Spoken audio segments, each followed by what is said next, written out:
I think the first step to following Jesus is realizing that you need to stop following you.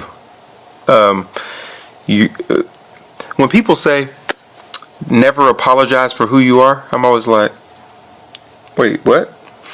If you don't apologize for who you are, you can't be saved. Like, dude, never apologize for who you are. Like, that's repentance. You need to apologize for who you are. That's exactly what you need to do. Unless, obviously, they're saying you're a Christian, don't apologize for your Christian walk. I get that. But typically, people are just saying, be yourself, don't apologize for who you are. And I think that is the biggest block to following Jesus, is that I'm going to remain who I am and be unapologetic about it. And if you're going to do that, you can't know Jesus or follow Jesus. I choose to follow Jesus because he's not a cage of rules. He's a real person.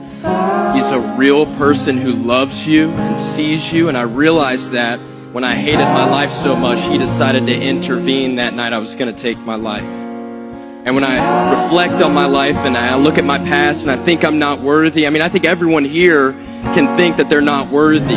We look at ourselves, we're our biggest enemy.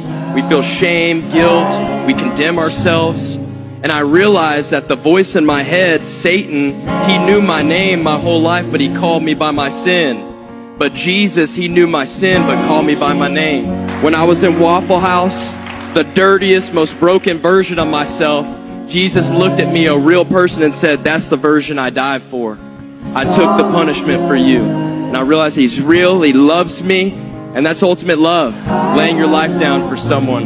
And when he became real to me, I realized that any human being can have a real, raw relationship with Jesus, just as you and I are talking right now. He's so real, he's so good, and he loves us enough to intervene in our lives. He wants to know every aspect of our lives. He wants to know what you ate. He wants to know what you want to wear that day.